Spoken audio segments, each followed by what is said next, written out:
Salut tout le monde. Aujourd'hui nous allons parler des dragons. Mais pas les dragons des mondes fantastiques qui crachent du feu et compagnie. Non, des vrais dragons. Ceux qui existent dans notre monde. Alors c'est parti. Et pour commencer, parlons du dragon barbu. Un lézard de 40 à 60 cm de long pour un poids de 500 grammes et qui nous vient tout droit des zones arides d'Australie. Pour se camoufler dans son territoire, il possède des couleurs beige, grises, brunes et orangées avec parfois des petits motifs de marbrure. Il peut vivre jusqu'à 8 à 12 ans à l'état sauvage et parfois plus en captivité. Je précise ça car son comportement docile et diurne ont fait de lui un animal de compagnie très apprécié, en plus du fait qu'il puisse reconnaître son soigneur à la voix et qu'il soit très expressif. C'est un lézard relativement placide, sauf en dehors des périodes de reproduction où les mâles peuvent se montrer agressifs entre eux. Pour s'impressionner, ils gonflent leur barbe d'écaille sous le menton, la faisant noircir et hérissant ses épines.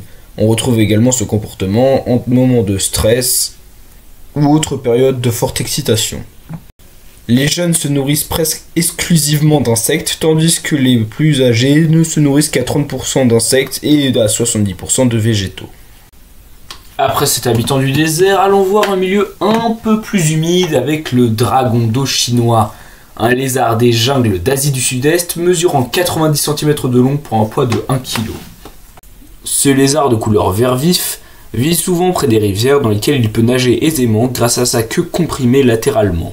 Les mâles possèdent également une crête sur le dos qui peut servir à parader mais aussi à stabiliser l'animal lors de la nage.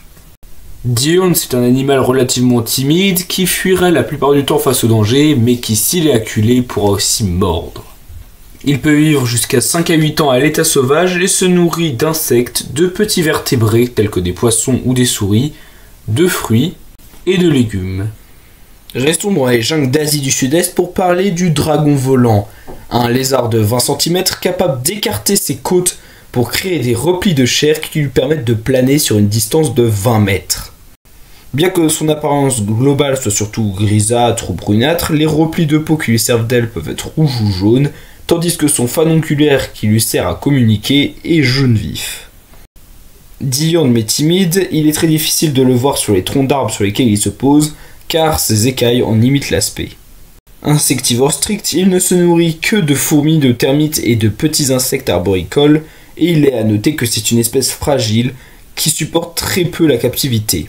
Pouvant vivre de 3 à 6 ans, les mâles sont territoriaux et se défient par des hochements de tête et des extensions du fanunculaire.